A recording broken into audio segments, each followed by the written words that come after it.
Hello dear student. तो आज हम लोग स्टार्ट करेंगे ट्रिग्नोमेट्री इक्वेशंस चैप्टर, है ना। हम लोग ट्रिग्नोमेट्री पढ़ रहे हैं। ट्रिग्नोमेट्री एक बहुत बड़ा जो है पोर्शन है हम लोगों का। ट्रिग्नोमेट्री के अंदर हम लोग ट्रिग्नोमेट्री आइडेंटिटीज रेशियो कंप्लीट कर चुके हैं। उसके बाद हम लोगों ने trigonometry function and their graph complete कर लिया। एलाइड एंगल मतलब जो एएसटीसी रूल के अंदर हम लोगों ने जो देखा था वो सब एलाइड एंगल हम लोग कंप्लीट कर चुके हैं। नाउ अब हम लोग पढ़ेंगे ट्रिग्नोमेट्री इक्वेशंस। तो देखो, इक्वेशंस तो हम लोग पहले से जानते हैं, है ना। तो जैसे कि मान लो मैं एक्स में कोई इक्वेशन लिखना चाहता हूँ तो ये क्या होती है, एक्स माइनस वन बराबर जीरो, ये इक्वेशन है। X square minus 5x plus 6 is equal to zero है ना। तो ये सब इक्वेशन किसके अंदर है, एक्स के अंदर है। अगर यही एक्स की जगह sine theta, cos theta, tan theta इस तरीके से ट्रिग्नोमेट्री रेशियो अगर दिए हुए हैं तो उसको हम लोग बोलते हैं ट्रिग्नोमेट्री इक्वेशन। जैसे कि यहाँ पे एक एग्जांपल मैंने लिखा हुआ है, ये कॉस एक्स में क्वाड्रेटिक इक्वेशन है ना। जैसे ये वाली किसमें, एक्स में क्वाड्रेटिक है, उसी तरीके से ये किसमें, एक्स में क्वाड्रेटिक इक्वेशन है। It can be linear, it can be cubic equation. Okay, और कोई सिंपल सी इक्वेशन भी हो सकती है, sine x is equal to 1/2। ये भी एक इक्वेशन हो सकती है। मान लो कहीं लिखा है sine x is equal to -3, ये भी एक इक्वेशन है। हालांकि इस इक्वेशन का कोई भी सॉल्यूशन नहीं होगा, यहाँ पे हम लोग बोलेंगे नो सॉल्यूशन, क्योंकि हम लोग जानते हैं साइन एक्स कभी भी -1 से +1 इंटरवल के बाहर नहीं होता। तो sine x can not be equal to -3, so this equation does not have the solution. बिल्कुल उसी तरीके से जैसे कि मान लो मैं कभी लिख देता हूँ x square is equal to -2, तो तुम इसके लिए भी क्या रीजन सेम आंसर दोगे, नो सॉल्यूशन, क्योंकि कभी भी किसी भी रियल नंबर का स्क्वायर कभी भी क्या नहीं होता है, नेगेटिव नहीं होता है। ठीक है, तो ये डेफिनेशन है और कुछ नहीं। An equation involving one or more trigonometry ratio, मतलब देखो यहाँ पे सिर्फ कॉस है ना, यहाँ पे साइन भी हो सकता था। मतलब ये इक्वेशन इस तरीके से हो सकती थी, sine square x minus 4 cos x is equal to 1। It can be trigonometry equation. One or more trigonometry ratio of unknown angle is called the trigonometry equation. ठीक है, एक होती है ट्रिग्नोमेट्री आइडेंटिटी, एक होता है ट्रिग्नोमेट्री इक्वेशन, है ना। तो देखो ये ट्रिग्नोमेट्री इक्वेशन यहाँ पे मैं लिख रहा हूँ, ये जो लिखी हुई है अभी तक हम लोग जो सब पढ़ रहे थे ये ट्रिग्नोमेट्री इक्वेशन है। मान लो कहीं ऐसा लिखा हुआ आ जाए ट्रिग्नोमेट्री आइडेंटिटी, तो आइडेंटिटी का मतलब क्या होता है, आइडेंटिटीज, आइडेंटिटीज जो है वो कौन सी होती है, जैसे कि मान लो ये है sine square x plus cos square x is equal to 1। अब देखो आइडेंटिटीज का मतलब होता है ये x बिलोंग्स टू r के लिए हमेशा सेटिस्फाई होगी, है ना। x अननोन है but x can be anything, x can be 1 degree, 2 degree, 3 degree, it can be any degree. But जैसे कि मान लो sine square x minus 4 cos x is equal to 1 लिखा हुआ है, तो यहाँ पे हम x की जो मन है वो वैल्यू नहीं रख सकते। हम लोगों को वैल्यू फाइंड करेगी, मतलब x की कुछ वैल्यू इस इक्वेशन को सेटिस्फाई तो करेगी बट कुछ वैल्यू ही सेटिस्फाई करेगी जो इसका सॉल्यूशन कहलाएगा। जबकि ट्रिग्नोमेट्री आइडेंटिटीज में क्या होता है, एक्स की कोई भी वैल्यू रख दो तो वो इक्वेशन को क्या करती है, सेटिस्फाई करती है। तो ये हम लोगों ने पढ़ रहे हैं ट्रिग्नोमेट्री इक्वेशन होती क्या है। अब हम बात करते हैं सॉल्यूशन या फिर रूट्स ऑफ ट्रिग्नोमेट्री इक्वेशन। जैसे कि सपोज करो मैंने कुछ इक्वेशन लिखी है ना, नीचे देखो मैं एक एग्जांपल लेता हूँ, sine x is equal to 1/2। Okay, अब देखो sine x is equal to 1/2 है, तो सब लोग मुझे यहाँ पे डायरेक्टली x की वैल्यू बहुत इजीली बता सकते हैं कि x इज इक्वल टू यहाँ रहा होगा π/6, क्योंकि साइन π/6, अगर मैं x की जगह π/6 रख देता हूँ तो साइन π/6 मुझे कितना मिल रहा है, 1/2। बट सिर्फ क्या साइन π/6 की वैल्यू ही 1/2 होगी, है ना। तो ऐसा देखो हम लोग एलाइड एंगल में ये भी जानते थे कि हम लोग साइन थीटा को लिख सकते हैं साइन पाई माइनस थीटा। तो अगर यहाँ पे हम लोग देखें तो साइन π/6 को क्या लिखा जा सकता है, साइन पाई माइनस π/6, मतलब हम लोग लिख सकते हैं साइन 5π/6। ओके, देखो ये तो है ही सही, इसके अलावा हम लोग ऐसा भी लिख सकते हैं साइन 2π प्लस एक्स या फिर 2nπ प्लस एक्स। तो अगर 2π प्लस एक्स करोगे तो कितना हो जाएगा, साइन 2π प्लस π/6, तो ये आई थिंक हो जाएगा 13π/6। तो देखो यहाँ पे x इज इक्वल टू π/6 है ना, 5π/6, और इसके अलावा इसके अंदर अगर हम लोग 2π ऐड करेंगे, 2π ऐड करेंगे तो ये कितना हो जाएगा 13π/6, और फिर इसके अंदर तुम 4π भी ऐड कर सकते हो, या फिर ऐसा लिख सकते हो 3π माइनस 5/6। तो इस तरीके से बहुत सारे सॉल्यूशन आएंगे, है ना। तो देखो प्रिंसिपल सॉल्यूशन क्या होता है, value of unknown angle which satisfy the given equation and lie between the interval -π to π। तो देखो जैसे कि मान लो ये sin x is equal to 1/2 एक इक्वेशन है ना, इसके जो सॉल्यूशन होंगे इसके सॉल्यूशन काफी सारे हो सकते हैं, एक्स की काफी सारी वैल्यू, इनफाइनाइट वैल्यू इस इक्वेशन को सेटिस्फाई कर सकती है, बट माइनस पाई से पाई इंटरवल वाली वैल्यूज में से हम लोग उन वैल्यूज को बोलते हैं प्रिंसिपल सॉल्यूशन। और जनरल सॉल्यूशन का क्या मतलब होता है? The solution consisting all the possible solution of a trigonometry equation is called the general solution. जैसे कि मान लो ये पाई बाय 6 है, ये 5 पाई बाय 6 है, ये 13 पाई बाय 6 है, ऐसे आगे जो वैल्यू आएगी उन सभी को मैं एक एक्सप्रेशन में अगर लिख पाऊंगा तो उसको हम लोग बोलते हैं जनरल सॉल्यूशन। तो जनरल सॉल्यूशन और प्रिंसिपल सॉल्यूशन में इतना सारा डिफरेंस है। प्रिंसिपल सॉल्यूशन माइनस पाई से पाई के बीच में होता है, और general solution all the possible value of x which satisfy the given equation. All the possible value mean all the infinite value which are satisfying the given equation is called general solution. तो अभी हम लोग principal solution के बारे में बात कर लेते हैं, फिर हम लोग वन बाय वन किसके बारे में बात करेंगे? जनरल सॉल्यूशन के बारे में। तो method to finding principal value find करने का क्या तरीका होता है? देखो, first note the quadrant in which the angle lie. Okay, जैसे कि मान लो हम लोगों को लिखा है sine theta is equal to 1/2, तो sine theta is equal to positive दिया हुआ है, मतलब वो कौन कौन सा क्वाड्रेंट हुआ? First and second. Let suppose tan theta is equal to -1 लिखा हुआ है, तो हम लोग पहले क्वाड्रेंट डिसाइड करेंगे, है ना। ये मैं फर्स्ट स्टेप एक्सप्लेन कर रहा हूँ। जैसे मान लो tan theta is equal to -1 लिखा हुआ है, तो tan थीटा कहाँ कहाँ नेगेटिव होता है? सेकंड एंड फोर्थ क्वाड्रेंट में। तो सबसे पहले हम लोग क्या डिसाइड करेंगे? First note the quadrant in which the angle lies. फिर उसके बाद क्या है? For first and second quadrant, अगर फर्स्ट और सेकंड क्वाड्रेंट है, जैसे कि मान लो ये देखो, ये हम लोगों का पूरा एएसटीसी रूल के अकॉर्डिंग ये वो नंबर लाइन है। तो अगर हम लोगों को फर्स्ट और क्वाड्रेंट कंसीडर करना है तो हम लोग इस तरीके से रोटेट करेंगे, और अगर हमें थर्ड और फोर्थ क्वाड्रेंट कंसीडर करना है तो हम लोग कैसे जाएंगे? क्लॉकवाइज जाएंगे, है ना। ये भी हम एग्जांपल से समझते हैं। Find the angle in first rotation, हम फर्स्ट रोटेशन के अंदर एंगल फाइंड कर लेंगे। Select the numerical least value among this two value, the angle found will be the principal value. Okay, तो देखो ये क्या लिखा हुआ है, हम लोग उसको एग्जाम्पल से समझते हैं। तो यहाँ पे हम लोगों के पास दो एग्जांपल है ना। एक लिखा हुआ है cos theta is equal to 1/2 and an another value is tan theta is equal to -1। तो सबसे पहले हम लोग इसको सॉल्व करते हैं, इसकी प्रिंसिपल वैल्यू फाइंड करने की कोशिश करते हैं। तो देखो cos theta is equal to 1/2 लिखा हुआ है ना। 1/2 लिखा हुआ है, वहां पर माइनस नहीं है, मतलब ये पॉजिटिव है। अब देखो cos थीटा जो है वो पॉजिटिव कौन कौन से क्वाड्रेंट के अंदर होता है? वो फर्स्ट क्वाड्रेंट में होता है, और कहाँ होता है? सेकंड क्वाड्रेंट में। तो फर्स्ट क्वाड्रेंट में जाने का तरीका क्या है? क्लॉकवाइज। मतलब हम लोग theta is equal to 1/2 value हम लोगों को कहाँ मिलती है? ये तो 10th क्लास वाले टेबल से भी हम लोग बता सकते हैं ना कि हम लोगों को cos theta is equal to 1/2 कहाँ मिलेगा?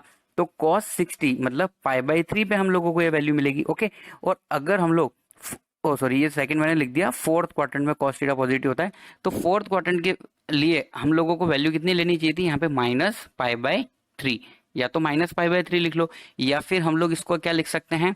-π/3 लिख दो, cos -π/3 इज इक्वल टू 1/2, या फिर इसको ऐसा भी लिखा जा सकता था, क्या लिखा जा सकता था इसको? 2π -π/3, क्योंकि सेकंड क्वाड्रेंट में और फोर्थ क्वाड्रेंट में जाने का ये तरीका है। अगर हम 0 से 2π कंसिडर करते हैं प्रिंसिपल वैल्यू, तो हम लोग क्या करेंगे? 2π -π/3 कर देंगे। तो उस केस में हमारे पास क्या आएगा? 2π -π/3 करने पे 5π/3, है ना। पर हम लोगों ने -π से पाई कंसिडर किया है, इसलिए हम लोगों ने -π/3 लिया है।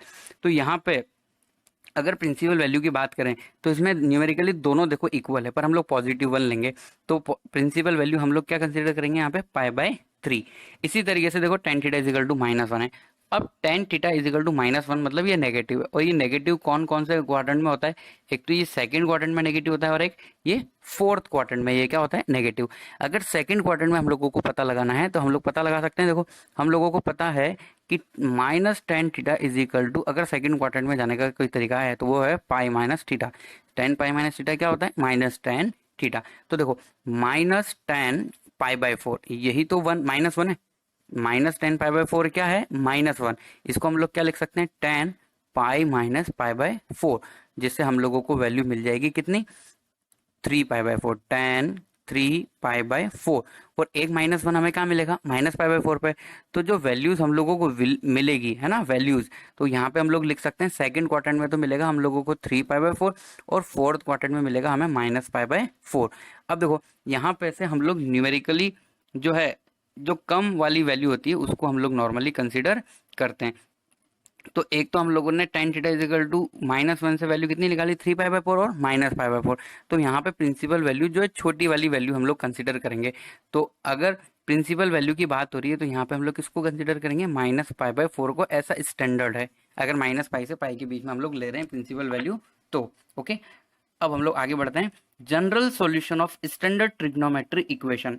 तो अभी इससे पहले हम लोगों ने क्या पढ़ा, प्रिंसिपल सॉल्यूशन। अब हम लोग जनरल सॉल्यूशन देख रहे हैं, बस किस टाइप की इक्वेशन का, स्टैंडर्ड ट्रिग्नोमेट्री इक्वेशन का। इससे क्या मतलब है, जैसे कि सपोज करो साइन, सबसे पहली equation first, if sine x is equal to 0 लिखा हुआ है, तो यहां से हम लोग हमेशा ऐसा लिख सकते हैं, x is equal to n pi, n pi, where n जो है, एन बिलोंग्स टू क्या है, जेड, एन बिलोंग्स टू है इंटीजर। अगर एन इंटीजर है तो अगर sine theta is equal to 0 है तो थीटा इज इक्वल टू हम एन पाई लिख सकते हैं। अगर साइन एक्स बराबर 0 है तो हम लोग लिख सकते हैं साइन एक्स बराबर 0 तो एक्स बराबर एन पाई। चलो इसको हम लोग एक्सप्लेन करते हैं, थोड़ा समझने की कोशिश भी कर लेते हैं।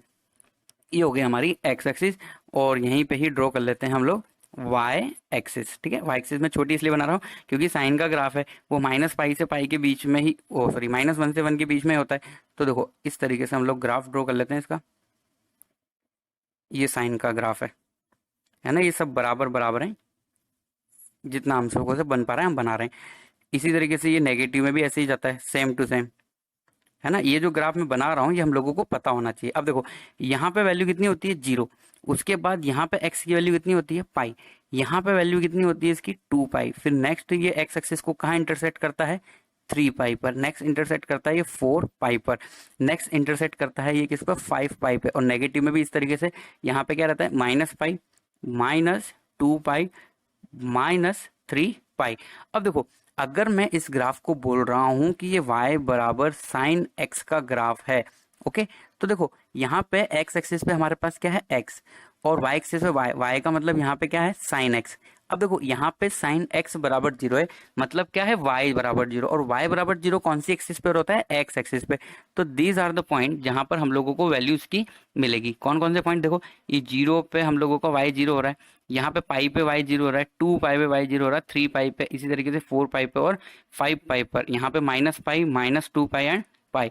तो देखो हम लोग क्या लिख सकते हैं, अगर मान लो हम लोगों का ऐसा इक्वेशन लिखा हुआ है साइन एक्स बराबर 0, तो हम लोग x बराबर ऊपर ग्राफ को देख के क्या लिख पाएंगे, 0 plus minus pi plus -2 pi plus -3 पाई, इस तरीके से। तो देखो हो क्या रहा है, मल्टीपल ऑफ पाई तो है ना, तो इसको हम लोग जनरल वे में कैसे लिख सकते हैं, एन पाई, साइड में लिख दो, where n belongs to Z. अगर साइन एक्स की वैल्यू 0 है तो हम लोगों को उस केस में x की वैल्यू मिलेगी एन पाई। तो ये जितने भी हम लोगों ने रिजल्ट पढ़ते जा रहे हैं उसमें से ये फर्स्ट रिजल्ट है, ठीक है।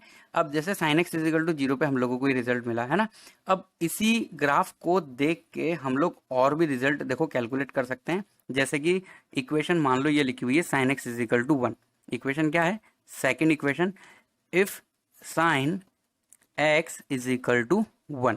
अगर sine x is equal to 1 equation लिखी हुई है, then x is equal to हम क्या लिखेंगे, उसके लिए सबसे पहले हम लोग ऊपर ग्राफ के अंदर देख लेते हैं।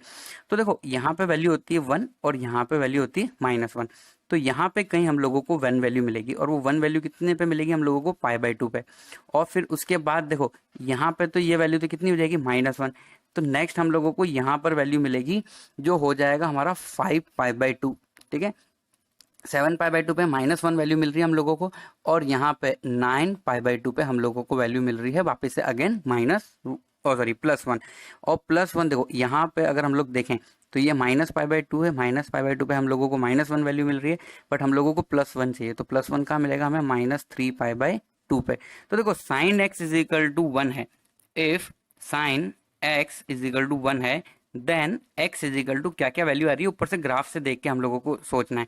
π/2 मिल रहा है हम लोगों को, है ना, उसके बाद 5π/2 मिल रहा है, उसके बाद मिल रहा है हम लोगों को 9π/2, है ना। उसके बाद हम लोगों को देखो क्या हो रहा है यहाँ पे, ये 1 है, फिर उसके बाद 3 को छोड़ दिया, और नंबर 5 आ गया, फिर 7 को छोड़ दिया, फिर कितना आ गया 9, फिर उसके बाद हम लोगों ने 11 को छोड़ दिया, कितना आ गया 13π/2। ओके, अगर हम लोग नेगेटिव में देखें तो नेगेटिव में हम लोगों को क्या क्या वैल्यू मिल रही है, और यहाँ पे वैल्यू मिल रही है हम लोगों को -3π/2, है ना। इसी अकॉर्डिंग हम लोगों को क्या वैल्यू मिलेगी इसके बाद, -5π/2 पे भी -1 होगा, तो हम लोगों को -7π/2 पे मिलेगा। अब देखो ये जो नंबर है यहाँ पे 1, 5, 9, 13, -3, -7, है ना, तो ये सब वैल्यू हम कब तक लिखते रहेंगे, और इनफाइनाइट सेट लिखेंगे तो यहाँ पे हम लोगों को ऐसे डैश लगाना पड़ेगा। तो डैश लगाने की जगह हम लोग इसको सेट बिल्डर फॉर्म में लिखना चाहते हैं, तो इस इक्वेशन को अगर हम सेट बिल्डर फॉर्म में लिखना चाहेंगे तो हम लोग ऐसे लिख सकते हैं, x is equal to 4n+1, देखो ये ऊपर लिखा हुआ है x is equal to 4n+1 into π/2। अब देखो यहाँ पे n बराबर सबसे पहले 0 रखो तो हम लोगों को सबसे पहली वैल्यू क्या मिलेगी π/2। अगर n इज इक्वल टू हम 1 रखते हैं तो कितना मिलेगा हम लोगों को 5π/2। n बराबर 2 रखने पे हम लोगों को 9π/2 मिलेगा। n इज इक्वल टू -1 पे हमें -3π/2 मिलेगा। तो मतलब sin x is equal to 1, sine x is equal to 1 अगर है तो x इज इक्वल टू हम लोग क्या लिख सकते हैं 4n+1 π/2, है ना। ये वो सब सिंपल सी इक्वेशन है कि sine x is equal to 1 कब होगा, जब 4n+1 π/2 होगा। अब इस π/2 को देखो तुम अंदर मल्टीप्लाई करके देखो, एक अच्छा सा रिजल्ट और बताता हूँ मैं तुम्हें। जैसे कि x इज इक्वल टू क्या लिखा हुआ है 4n+1 π/2, अगर तुम π/2 को अंदर मल्टीप्लाई करो तो ये क्या हो जाएगा 2n पाई प्लस π/2। तो ये बिल्कुल सही बात है ना। देखो तुम खुद देखो, if sine x is equal to 1 तो साइन x को हम क्या लिख सकते हैं साइन 2n पाई प्लस π/2, क्योंकि देखो sign 2n pi plus theta हमेशा क्या होता है साइन थीटा होता है। क्यों होता है, देखो n की वैल्यू 1 रखो तो 2 पाई प्लस थीटा मतलब first quadrant, not changing line. अगर हम n बराबर 2 रखेंगे तो 4 पाई प्लस थीटा, हर केस में हम लोगों को फर्स्ट क्वाड्रेंट मिल रहा है। तो मतलब यहाँ पे n की कोई भी वैल्यू रख लो तो ये होकर भी यहाँ पर नहीं है। 2 पाई मतलब 360 मतलब 0 डिग्री, तो ये साइन π/2 ही रहेगा। ओके, तो हम लोग लिख सकते हैं हमेशा, ये जनरल सॉल्यूशन है, ये वो सब वैल्यू को बताएगी जहाँ पे sine x is equal to क्या होगा 1। अब देखो जिस तरीके से हम लोगों ने sine x is equal to 1 के लिए देखा, तो थर्ड हम लोग sine x is equal to -1 के लिए भी देख लेते हैं। If sine x is equal to -1 then x is equal to क्या क्या होना चाहिए। तो इस इक्वेशन के लिए हम लोग किसको देख सकते हैं, ग्राफ को देख सकते हैं और ग्राफ से इक्वेशन निकाल सकते हैं। कोई बड़ी बात यहाँ पे नहीं है और उसको जनरलाइज भी करके लिख देते हैं। नॉर्मली हम लोग sine x is equal to -1 वाला सॉल्यूशन नहीं लिखते हैं ना, याद भी नहीं रखते, क्योंकि देखो वैसे ही ट्रिग्नोमेट्री के अंदर बहुत सारे फॉर्मूले हैं, याद करने बैठेंगे तो देखो कितने सारे फॉर्मूले इकट्ठे हो जाएंगे। तो अब हम किसके आ जाते हैं कॉस के ऊपर, और sine x is equal to -1 अगर हम लोगों को फाइंड करना भी रहता है तो देखो हम लोग कर लेते हैं। कहाँ से वैल्यू आती है हमारे पास, एक वैल्यू यहाँ पे हम लोगों को मिल जाती, ये कितनी हो जाती 3π/2। साइन 3π/2 कितना होता था -1, उसके बाद कितना हो जाता 7π/2, 7π/2 पे भी हम लोगों को -1 वैल्यू मिल जाती। ओके, फिर नेक्स्ट यहाँ पे कहीं हमें -1 मिलता, मतलब 11π/2 पे भी हम लोगों को sine x is equal to क्या मिलता -1। जैसा हम लोगों ने पॉजिटिव में देखा वैसा का वैसा ही हम लोग कहाँ देख सकते हैं, नेगेटिव में भी देख सकते हैं। अब हम लोग आ जाते हैं कॉस के ऊपर। इफ तो हम लोगों ने कितने एक्सप्रेशन पढ़ लिए, देखो 1 2। अब हम लोग थर्ड पे आ जाते हैं। तो थर्ड के अंदर हम लोग कंसिडर करते हैं if cos x is equal to 0 then x को जनरल सॉल्यूशन के वे में कैसे लिखा जा सकता है ना। अगर ये याद है तो बहुत अच्छी बात है, और नहीं याद है तो इसको, या मतलब भूल गए हैं तो कैसे कैलकुलेट करें। तो देखो ये हो गया हमारी x एक्सिस, और यहाँ पे हम लोग एक छोटी सी क्या बना देते हैं y एक्सिस भी बना देते हैं। ओके, ये y एक्सिस हम लोगों की हो गई। अब अगर मान लो हम ग्राफ ड्रॉ करना चाहते हैं कॉस का, तो कॉस का ग्राफ कहाँ से स्टार्ट होता है, ऊपर से स्टार्ट होता है, मतलब ये यहाँ से ऐसे आता है इस तरीके से, है ना। होता बिल्कुल साइन और कॉस का ग्राफ एक जैसा है, बट स्टार्टिंग पॉइंट इसके दोनों के दोनों क्या है अलग अलग है। इसी तरीके से यहाँ से ये लेफ्ट में इस तरीके से जाता है। ये सब के सब जो है ना, ये जो राउंड बने हुए हैं ये एक जैसे हैं, बट पेन से बना रहे हैं इसलिए थोड़ा आगे पीछे हो रहा है, उसको समझ सकते हो तुम लोग। अब देखो हम लोग देखना चाहते हैं cos x कहाँ कहाँ 0 है। cos x मतलब, अब देखो ये ग्राफ किसका है, यहाँ पे x है और यहाँ पे y है। y मतलब क्या है cos x। अब cos x 0 मतलब y 0, y 0 कहाँ होता है x एक्सिस पे, तो मतलब यहाँ पे ये 0 होगा, और ये पॉइंट होता है π/2। उसके बाद नेक्स्ट पॉइंट होता है यहाँ पे π/2 के बाद देखो यहाँ पे वैल्यू हम लोगों को पता होनी चाहिए, यहाँ पे कितना होता है पाई, मतलब π/2 ऐड होता जाता है आधे आधे इंटरवल के बाद। फिर यहाँ पे ये कितना हो जाता है 3π/2। फिर उसके बाद यहाँ पे ये कुछ होता है 2 पाई। फिर हम लोग यहाँ पे इसकी वैल्यू फाइंड कर सकते हैं अगर इधर फाइंड करनी है तो, है ना, बट हम लोगों को तो बस 0 वाले फाइंड करने हैं। तो देखो π/2 3π/2, फिर उसके बाद ये जो 0 होगा ये कहाँ पे 0 होगा 5π/2 पे, ठीक है। फिर उसके बाद ये हो जाएगा 7π/2 पे 0, और फिर 9π/2। अगर नेगेटिव में देखें तो ये तो देखो cos x से ये इवन फंक्शन है, इवन फंक्शन y एक्सिस से सिमेट्रिक होता है। जैसा जैसा हम लोगों ने राइट हैंड साइड में बनाया y के, वैसा का वैसा लेफ्ट हैंड साइड में होगा y के, तो ये -π/2। इसी तरीके से यहाँ पे जो पॉइंट होगा वो कितना हो जाएगा -3π/2। फिर यहाँ पे जो पॉइंट होगा जहाँ पे cos 0 होगा, जहाँ ग्राफ ये ग्रीन कलर का x एक्सिस को इंटरसेक्ट कर रहा है, वो कितना हो जाएगा -5/2, ठीक है। तो हम लोग x की जो वैल्यू है वो क्या लिख सकते हैं, जहां cos 0 है, इफ cos x बराबर 0 then x is equal to, हम लोग ये सब लिख सकते हैं, क्या क्या लिख सकते हैं देखो, plus minus pi by two, plus minus 3 pi by 2, है ना, दो वैल्यू एक साथ लिख रहा हूं मैं, प्लस माइनस 5 पाई बाई 2, इसी तरीके से प्लस माइनस 7 पाई बाई 2। तो देखो यहाँ पे हो क्या रहा है, पाई बाई 2 सब में है, यहाँ पे है 7 5 3 1, ऐसे आगे जाएगा 9, तो मतलब पाई बाई 2 के साथ ओड है, तो इसलिए देखो अब हम लोगों को यहाँ से आइडिया लग जाना चाहिए कि अगर जैसे ऊपर ही लिखा हुआ है देखो, इफ cos x बराबर 0 हो then x is equal to, हम लिख सकते हैं ऑड पाई, और ऑड को लिखने का क्या तरीका है, 2n+1, 2n होता है इवन, प्लस 1 कर दो तो ऑड हो गया, 2n+1 पाई बाई 2, है ना। ये हम लोगों ने डोमेन एंड रेंज पढ़ते टाइम भी देखा था कि cos x कहाँ 0 होता है, 2n+1 पाई बाई 2 पे, और यहाँ पे हम लोगों ने डिटेल से देख लिया। इसी तरीके से अब हम लोग इसी ग्राफ के अंदर ये भी देखना चाहते हैं, नेक्स्ट इक्वेशन हम लोग देखना चाहते हैं, जैसे कि मान लो ये थर्ड था, अब हम लोग फोर्थ देखना चाहते हैं, if cos x is equal to 1 हो, cos x is equal to 1, तो देखें cos x कहाँ कहाँ 1 हो रहा है, देखो यहाँ पे ये 1 है। इसी तरीके से इधर वाला जो पॉइंट है यहाँ पे x की वैल्यू कितनी होगी, 2 पाई, फिर नेक्स्ट ये कहाँ पे हो जाएगा 4 पाई, इसी तरीके से नेक्स्ट 6 पाई। तो लेफ्ट के अंदर अगर हम लोग देखें तो ये 0 0 के बाद ये कौन सा पॉइंट है, -2 पाई। तो cos x बराबर 0 मतलब x इज इक्वल टू होना चाहिए 2n पाई, मतलब इवन मल्टीपल ऑफ पाई। खुद देख लो तुम लोग, 2 पाई मतलब इवन पाई, 4 पाई, 6 पाई, 8 पाई, तो 2n पाई अगर x की वैल्यू है तो इसका मतलब cos x बराबर कितना है 1, या फिर कहीं ऐसा लिखा हो cos 2n पाई, तो cos 2n पाई को हम हमेशा क्या लिख सकते हैं 1, है ना। जहां भी मैं n के फॉर्म में आंसर लिख रहा हूं वहां पे n जो है वो क्या है, n बिलोंग्स टू z है। एक और लास्ट हम लोग इसी ग्राफ में से देख के लिख लेते हैं फिफ्थ नंबर का expression, if cos x is equal to -1 हो, अगर cos x is equal to -1 हो तो क्या होगा, तो देखो cos कहाँ कहाँ माइनस है, पाई पर, फिर उसके बाद ये कहाँ हो जाएगा 3 पाई पर, फिर नेक्स्ट क्या हो जाएगा ये 5 पाई पर, इसी तरीके से लेफ्ट में ये कहाँ हो जाएगा -पाई पे, -3 पाई पे।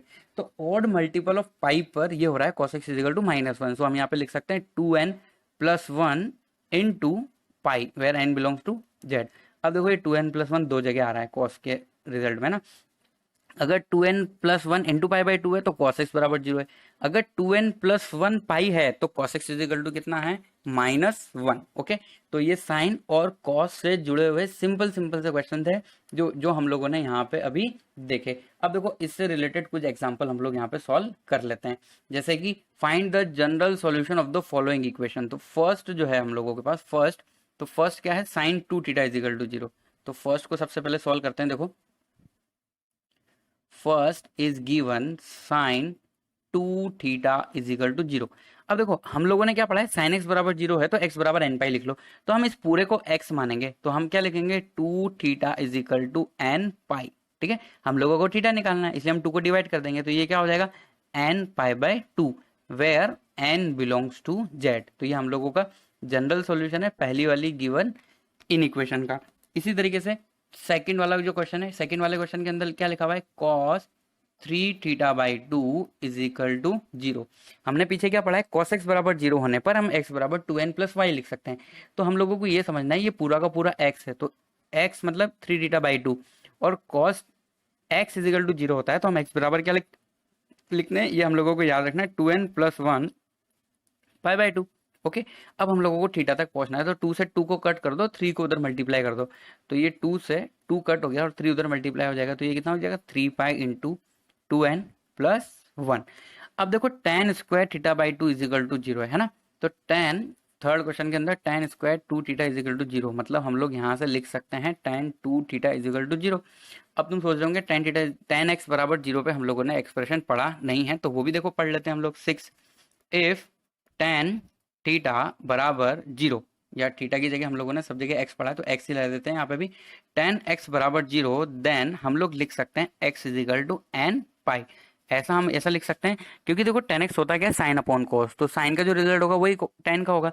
और अगर मान लो इस स्टेटमेंट से तुम सेटिस्फाई नहीं हो तो देखो एक ये भी देख लो, ग्राफ भी हम लोग इसका जानते हैं tan का, तो tan का ग्राफ किस तरीके से होता है, देखो यहाँ से ऐसे ब्रांच होती है, फिर सेम ब्रांच आगे भी इसी तरीके से ये ग्राफ यहाँ पे होता है ना। तो हम लोगों को ये पता लगाना है पीछे देख के कि यहाँ पॉइंट होता है 0, इधर होता है पाई, और यहाँ पे होता है 2 पाई। सिमिलरली नेगेटिव में -पाई और -2 पाई। और ये वाली जो लाइन होती है जहाँ पे ये इन्फिनिट पे इसको टच कर रहा होता है, तो ये वाली लाइन कौन सी हम लोगों ने बोली थी, x = π/2 एंड x = -π/2। तो देखो पूरा का पूरा tan ग्राफ x को कहाँ इंटरसेक्ट कर रहा है, 0 पर, पाई पर, 2 पाई पर, मतलब मल्टीपल ऑफ पाई पर। तो इसलिए हम लोग लिख सकते हैं यहाँ से, देखो x = n pi where n belongs to z। अब इस वाले क्वेश्चन के अंदर भी देखो नॉर्मली हम लोगों को tan 2θ = 0 लिखा हुआ है, तो 2θ हम लिख सकते हैं n पाई, तो θ हमारा क्या हो जाएगा, n पाई/2। क्लियर। अब हम लोग नेक्स्ट लेक्चर के अंदर देखेंगे sine something equal to sine something लिखा हुआ है, तो हम एक एक्सप्रेशन कैसे निकालते हैं। ये सिंपल ट्रिग्नोमेट्री इक्वेशन थी। साइन थीटा बराबर 0 होने पे थीटा बराबर n पाई लिख दो, कॉस थीटा बराबर 0 होने पे थीटा = 2n + 1 π/2 लिख दो, tan थीटा = 0 होने पे थीटा = n पाई लिख दो। अब हम देखेंगे अगर ऐसा लिखा हुआ है तो, जैसे एनसीईआरटी में तुम लोगों ने देखा होगा sin x बराबर sin y, है ना। तो मतलब साइन के अंदर कुछ वैल्यू लिखी हुई है इक्वल टू साइन के अंदर कुछ वैल्यू लिखी हुई है, तो उस तरह की एक्सप्रेशन को हम लोग नेक्स्ट लेक्चर के अंदर